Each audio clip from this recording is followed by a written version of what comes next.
Welcome, welcome, everyone. I'm so great to have all of you with us today. An hour always goes so fast, so I feel like we should just jump in.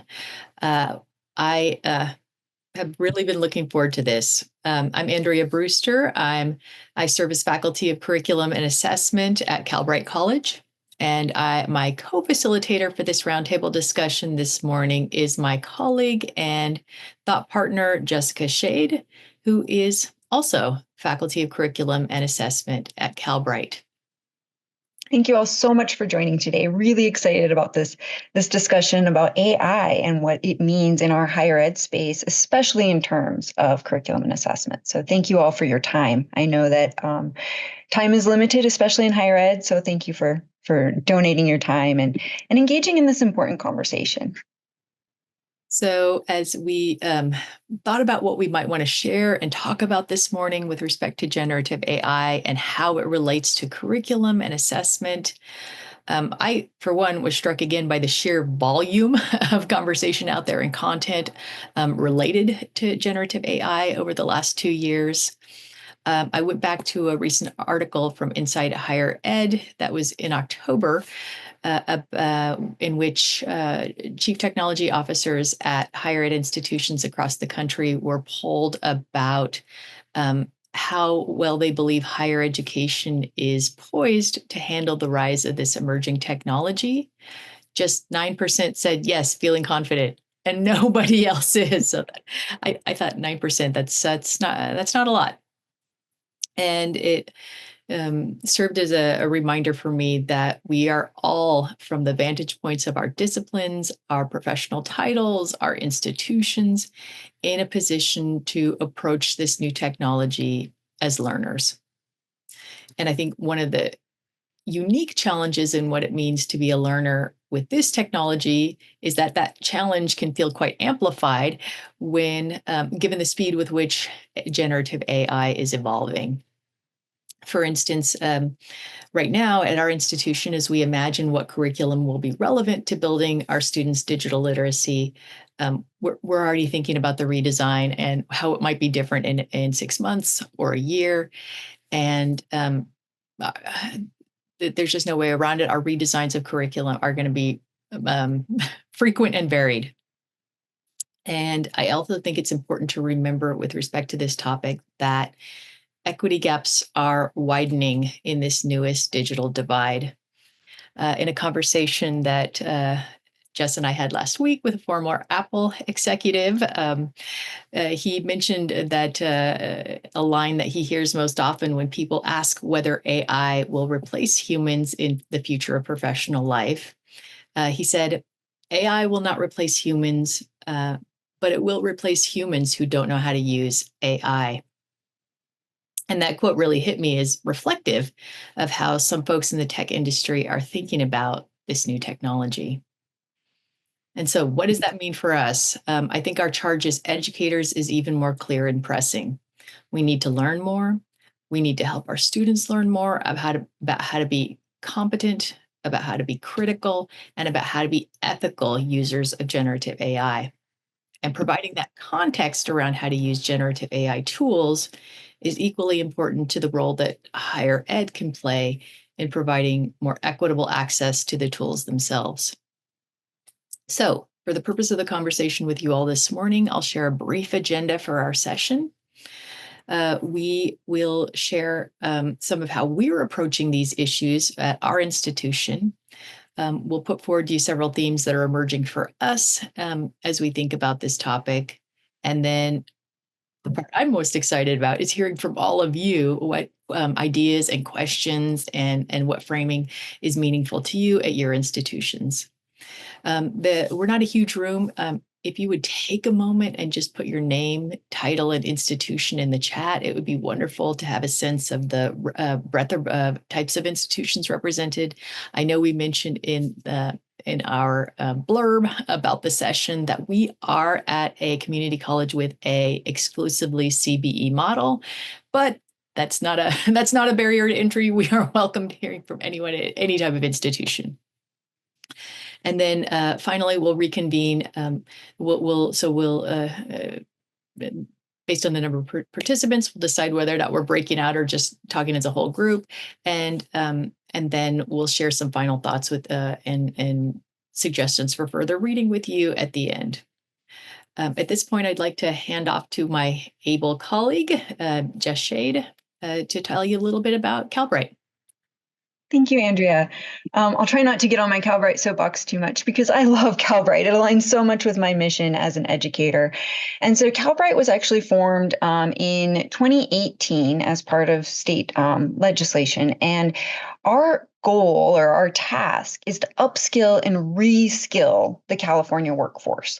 And that's a big task. And so we work very closely with workforce, identifying areas where we can upskill and reskill individuals through certificate programs.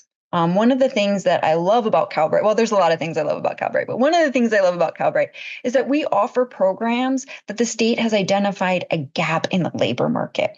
And so this is a win-win, right? The state has identified we need individuals in these areas, and then we're able to train individuals in those areas so that we're, one, giving people jobs, but then two, also meeting that labor market need. The other thing that's really unique about Calbright is that we are completely free to our students.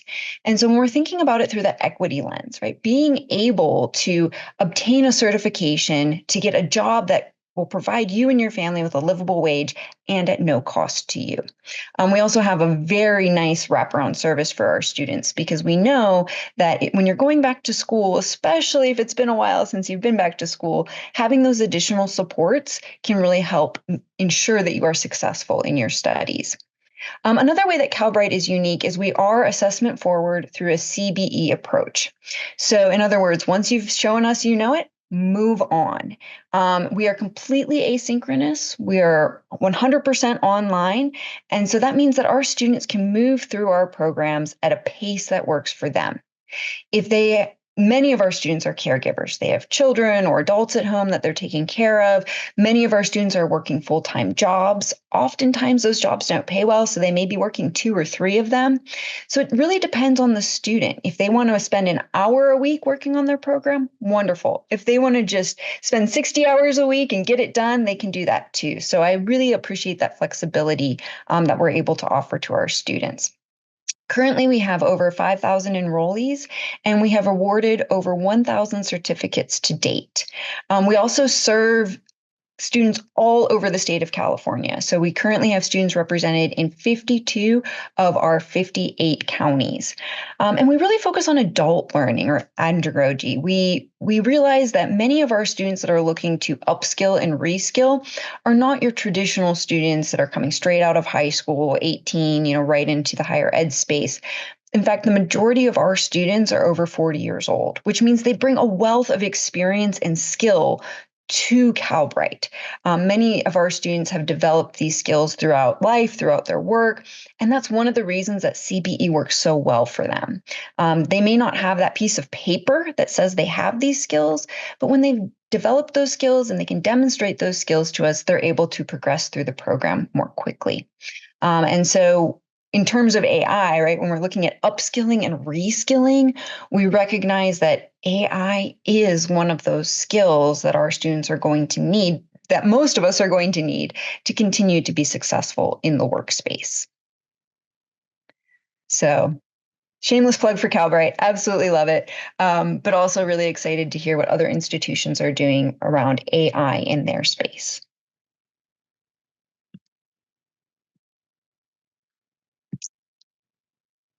So when we're thinking about what have we done with AI at Calbright already, one thing that was really interesting, and this took place last year, was we established an institutional AI policy. And what I love, of course, it was faculty centered. It was faculty driven. It was not a CTO bringing this policy down for security reasons or anything like that.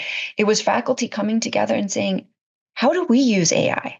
How could our students use AI? And how could our students use AI to be successful in their programs?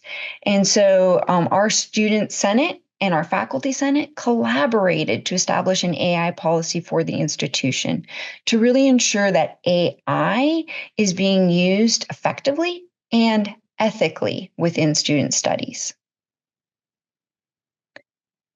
And so that's really allowed us to really think about how can we integrate AI into all of our programs.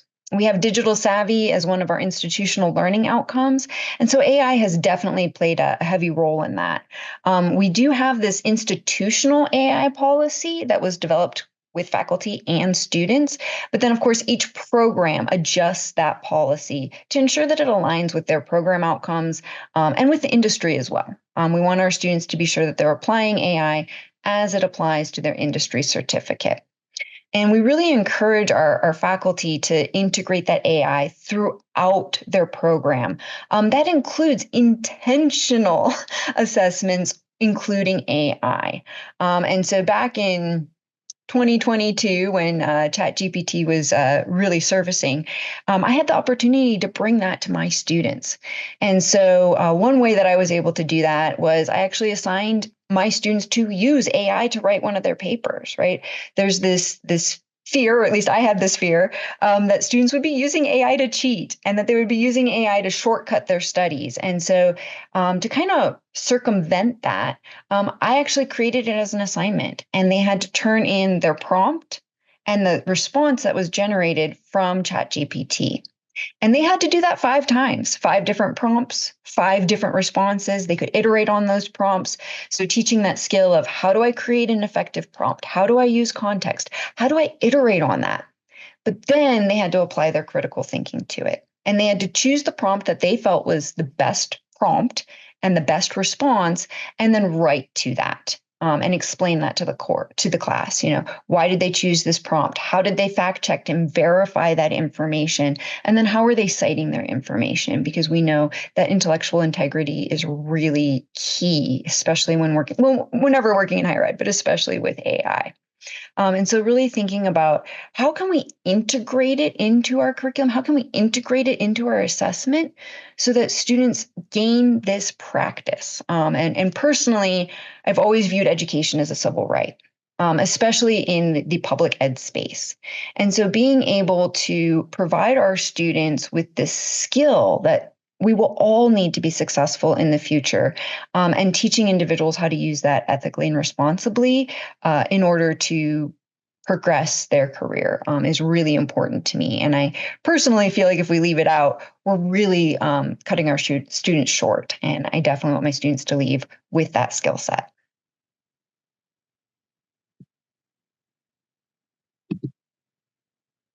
Thank you so much, Jess.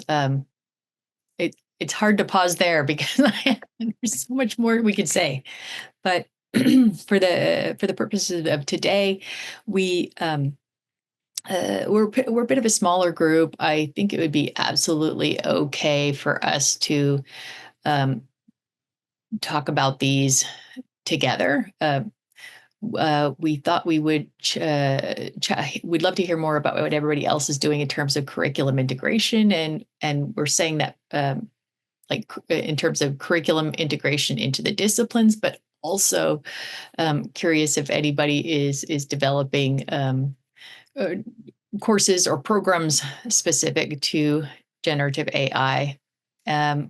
We also really want to hear how people are coping with academic integrity, and that it seems to be kind of like the big scary piece about generative AI, at least one of the big scary pieces, but one like Jess said, we're trying to get out in front of by curriculum integration rather than mitigation.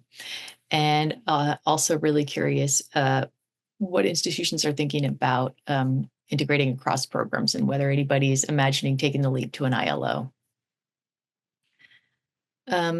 Would anyone like to share a little bit about curriculum integration at their institution or that they themselves have tried?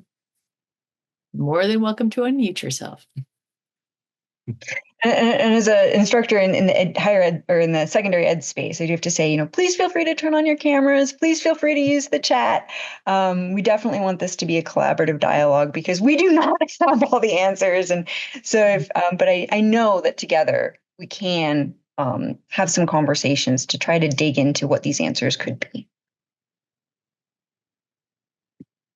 Go ahead. Go ahead, Jess. Okay.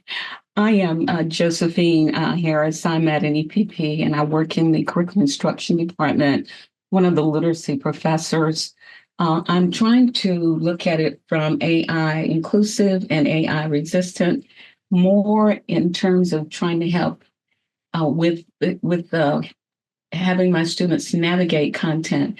But I'm at the point where I myself, as a professor, want to see the benefits of AI in terms of both resistance and inclusivity before I totally move. And I'm moving more, I think, this semester in having students initially, like in steps. First, they will have to submit to me whatever the content is, and then I'll review it. Then they have the step of putting it into AI, ChatGPT or Perplexity, to sort of do some formatting and change. And then they resubmit that to me. And then certainly the fact checking is certainly critical if they're citing any references or things. So I'm sort of at the basic preliminary stage, trying to see how that's going to play out. And that's why I'm attending sessions like yours and others to get a better sense of the direction, because I definitely want to make AI a positive and effective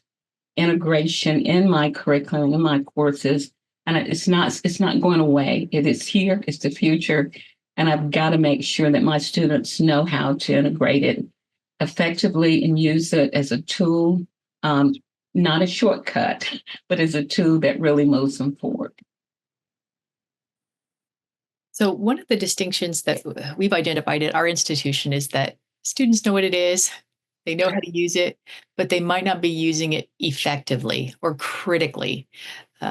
For instance, one of the issues that has come up is the accuracy of generative AI outputs. And students really need our help in terms of both in terms of assignments and exams that integrate AI, but the discernment process, the critical thinking around using it smartly, and that I think that has to be a companion and happen hand in hand as you integrate those course assignments. Josephine, have you are your students coming in pretty savvy, or are they struggling with that piece as well? I think they're still struggling, but I think they're going to get there. And so we're sort of at the baby steps with a lot of this, but I think they're beginning to realize, and they're thankful that they are able to utilize it so openly and not like they're doing it in a secretive manner. And I think that's the beauty of it, because it is AI is all over in all aspects of our lives, and we want to make sure that they are prepared. And we said lifelong learners, this is a part of their journey, and they need to make sure that they can effectively use it. So, but we're sort of still baby steps with a lot of this. Thank you. Thank you. Karen, did you have a thought? I am actually going to be adding a component to an assignment. I teach accounting, by the way, at a Grossmont College, two-year university, two-year institution. And they go through a project that's a semester long, doing analysis. And I am going to be adding a part to the end where they will have a choice to either upload their project into Google LM to create a brief summary that they have to check the accuracy on, or upload it to Gamma AI to create a presentation that, again, they'll have to go through and check the accuracy of it before they turn it in. But it should be attainable for them to do that, because they've spent the first 12, 13 weeks of the semester already doing the analysis, writing details on the analysis. And now this is a way for them to sum it up without having to recreate the wheel on their own. So I'm testing that this semester. I haven't done it yet. Prior, I've done a couple of discussion boards where they can't use AI, and then one discussion board where they can use AI. But I think that this is an accounting class, so analysis is really what we're hoping that they attain. In anyways, that's one of that's their SLO. So I'm hoping that this will be a worthy assignment. that'll kind of give them exposure while not completely having, negating the analysis they have to do on their own. That is awesome, Karen. And I love Notebook LM. I had to dig into the PCA the other day and I was like, oh man, this is so dry. This is so, And I put it into Notebook LM and I was just interrupting those podcasters nonstop. And it was just so entertaining. I never had so much fun with the PCA. And so if you haven't tried Notebook LM yet, I highly recommend it, especially that podcast feature. And it's an amazing study tool for students as well. And Karen, I really appreciate, that you're integrating it into that accounting space, because I can see how incredibly effective that could be in the career space, even with just the formatting, right? Being able to take an Excel sheet and manipulate it quickly, which kind of, and Andrea and I go back and forth on this with the ethics of it, right? Because there's that academic integrity piece, right? And that's key. And in this higher ed space, that is definitely where we tend to center. But I often think of it in the professional space as well, right? If you have this tool that you can use to do your job more effectively and faster, is it ethical in that career space to not use it, to opt out of it? And especially in this type of space where we're, at least at Calbright, using taxpayer money, if there's something I can do with AI that's going to make my time more effective, in effect, that saves taxpayer money to be able to do that. And so thinking about the ethics from multiple lenses is really interesting for my brain, at least. But I love that you're bringing it into the accounting space as well, because I think that will be really key. So thank you for sharing. And that cognitive and ethical leap still challenges my brain. So I'm feeling pretty resistant, but I do hear what you're saying, Jess. Yes, particularly about the immediate application of those tools in professional space, and that's particularly at our institution what we're trying to prepare our students for and prepare them for fast. I also appreciated the way that Karen still made her students analyze with their own brains as well, too, right? Because that fact checking is so key. Well, not every, like we said, like we talked about earlier, discernment and critical thinking around the accuracy of outputs is still important and still an essential skill that we build in our students alongside efficacy with the tools. Any other curriculum experimentation among this group? Oh, Jess, we could share a little bit about our durable skills that are companions to our programs. So at Calbright, every certificate program that we offer that is meant to, like the language, the common vernacular at Calbright is upskill or reskill our students to employment or better paid employment, is we also appreciate that in addition to that really vocational driven programming, that students also need to develop their durable skills, that those job-based soft skills that everybody needs to be effective in a professional context. So in WASC world, the big five is critical thinking, oral communication, written communication, information literacy, and quantitative reasoning. We also have all of those, but we have some durable skills specifically. One of ours is specifically digital savvy. And another is, I forget the exact name, but I think it's resume, Yeah, we call it job search, maybe not the best. Job search. And we through those teaching modules, one of the assignments that we recently developed involved students doing AI generated practice interviews. And we thought that was a really helpful way to leverage the kind of practice students might not be able to get on their own with something they're immediately going to need as they're seeking employment in connection with the certification program that they're doing at Calbright. And when we think about that effective filter, going into that job interview, being able to show up with confidence, especially if, you've been out of the job market for 20 years and now all of a sudden you're trying to enter a new field, that can be really intimidating. And so we worked with our associate dean to identify a tool that we could integrate in that allows the student to upload their resume and the job description.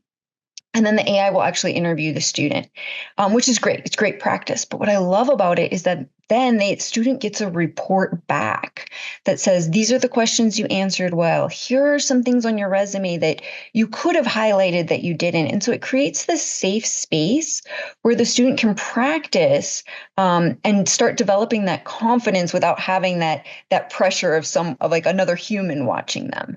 And they can practice multiple times with multiple jobs just to help them understand how to speak to their resume, how to speak to their experience within the terms of that specific job. And so that feedback component, it also saves our counseling faculty a lot of time, right? Because then they can have the students practicing with that, and then they can support them to really prepare for that final interview. And so that's been really, really fun to work with.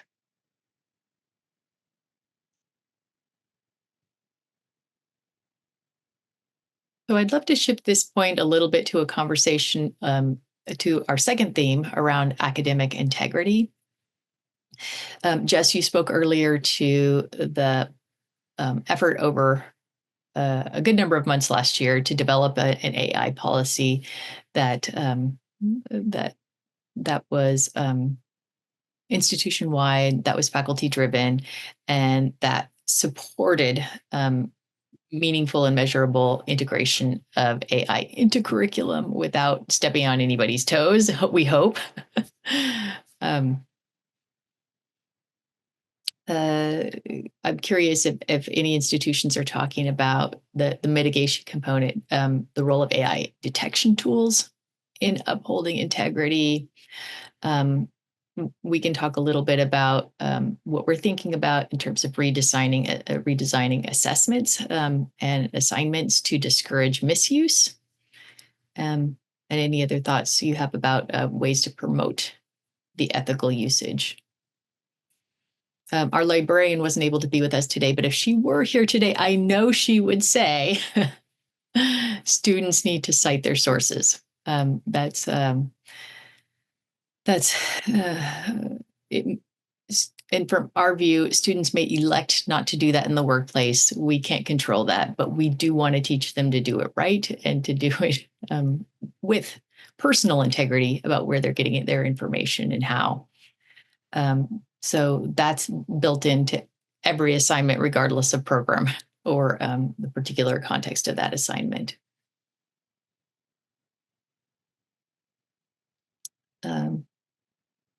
Josephine, do you have a thought? Well, I did a little research. I'm doing a lot with AI because it's probably one of my, when you establish your professional annual goals or performance goals, it's part of that for my institution. I work at North Carolina Central University in Durham, North Carolina. And I did a lot of looking at AI detectors.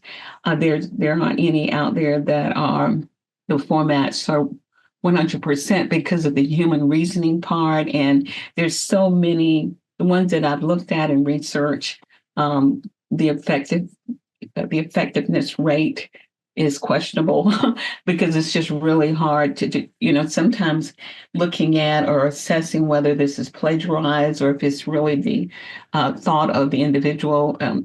It is, I wonder, from what I've read, that it's sort of hard to really come up with one. It's not going to be 100%. I don't even know if it's 90 or 80, but I think that's one that I'm trying to look at closely. And that's why it's so important for me to sort of set the stage for my students to effectively use AI so that I'm sort of working along with them and that it minimizes any sense of their opportunities to not use their own thought. And I think that's the key, because there's nothing out there from what I'm reading or researching that can detect that. And I don't even know if I want to do that, especially if I'm guiding it and walking them through it and having them to use it in an effective way. So those are my thoughts. Thank you, Josephine. And I experienced the same thing. I was tasked with testing AI detectors last year. And so I had a ChatGPT written essay, and then I had something that I had written myself, and I put them through multiple filters. And it really was a coin flip to see if they could detect it or not. And then, funny side story, I was telling my 16-year-old niece that I was doing this, and she goes, "Oh, Tia, it's so easy. You just go in whatever chat does and you make a couple grammar changes so it's wrong and it won't pick it up." And so I'm just thinking about, if we're really worried about AI cheating, that cheating's been around forever. And so thinking about the fact that if we do put in AI detector, cheat catchers, so to speak, most of the time students have a quick little get around those. And so having that approach of, embracing it, not having to hide it, can be an effective approach. But again, I work with a different student population. So I'm curious if anyone has noticed, has it been a problem in your courses? Have you noticed that it doesn't quite sound like the student may actually be AI? And then I would just tag on to that. Do you feel comfortable calling out a student when you're fairly confident that that's what occurred, but you're not 100% confident?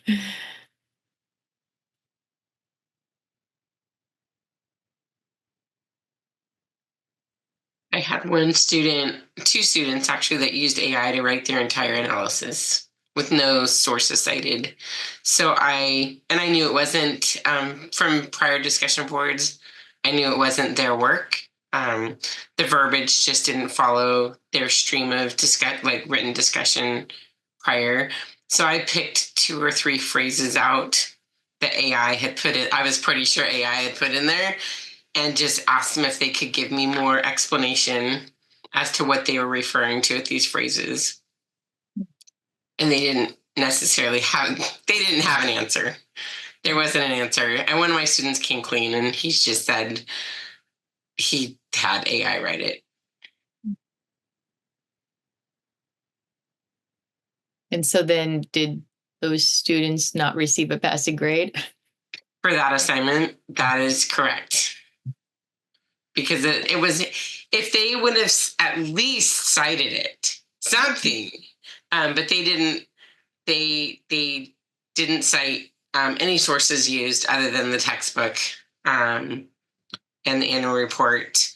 So yes, they did have a punitive grade effect.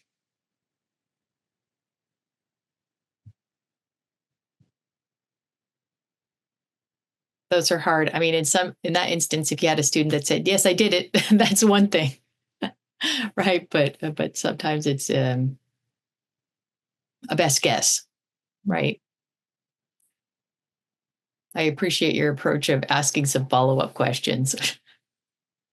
Yes, those are hard conversations to have with students, and also hard learning for the students, right? But I think in the end, it can really help them much better that they have a grade docked rather than losing a job.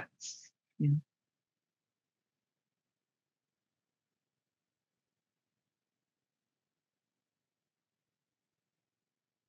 So moving forward into that third theme, I really hope that we at our institution are going in the direction of establishing digital literacy as an ILO. I don't know how close we are, but I feel like we're close. It's not in writing yet, but in practice, it's integrated into every program, and so it's just getting that formal step of having it up there. But very curious to see what other institutions are thinking around these terms of integrating it across the board. Erin, Josephine, do your institutions have an information literacy ILO that you're aware of? And then maybe generative AI is folded into that? We're at the stage, we have we got a $1 million grant. And so we have an AI institute that is just beginning preliminary steps. In fact, we're in an all-day session yesterday where there is a committee, a task force, students, faculty, that's trying to provide some guidance So like I said earlier, even with some of us, we're at baby steps. What we found yesterday, many of us are on different lines of continuum with utilization of leveraging AI in our courses and as also part of our prep. So we're beginning to move in that direction. But we're excited about the AI Institute. We're looking forward to the outcome of what they're doing, and they're integrating. The beauty of it is it's just not just with faculty, it's faculty and students and staff where we're all sort of working together. Not sure if that answered your question, but that is pretty much where we are campus-wide. Now at our School of Ed where I'm located, there's a hub of us that have really moved a little bit beyond where even our institute is, and we're excited about that because we've been utilizing it a little bit longer. So very cool. Karen, do you know where your institution is on that? I'm sorry, I missed. Oh, we were talking about whether any institutions have information literacy as an ILO, and whether generative AI fits in there or something similar. I don't believe we do just yet. I could be speaking out of turn though. Well, maybe your institution is similar to ours, where we're convinced that it's on the very near horizon. Yes, and everybody we've got many faculty that are willing and anxious to do something, and then we have a good chunk of us that are, I think, more fearful. So we don't have like a campus-wide policy for AI or generative AI usage, but I'm sure something's coming down the pike at some point, just not officially at this point. Yeah, understood.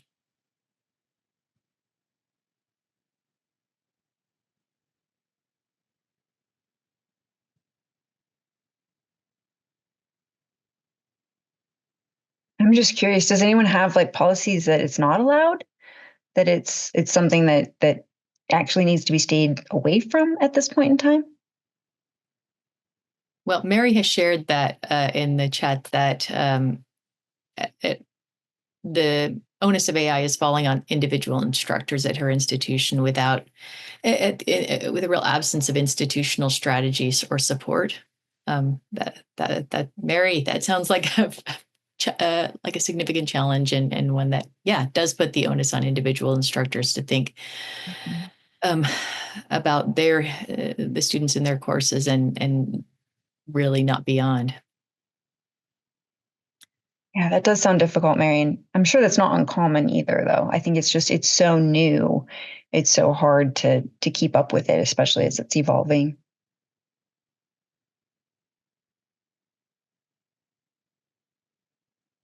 And yes, that online component just adds another layer to it, right? It's so different when the students are in front of you and you're, gathered around in a Socratic seminar or just engaged in the classroom. It's a lot harder when everyone's in their own space behind that screen.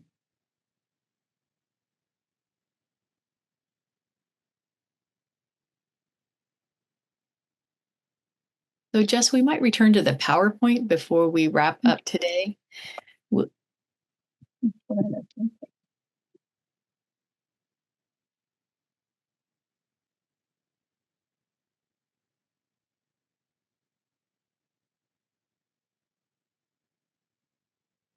So we just wanted to share with you all who we are reading. And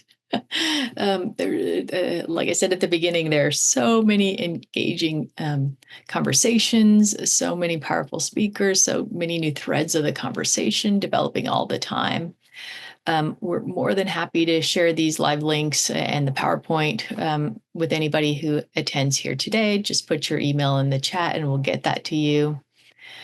Also, Jess and I are jumping right into AAC&U's AI workshop series that is starting on Monday. So we will continue this conversation, certainly amongst ourselves and also with folks at other institutions across the country.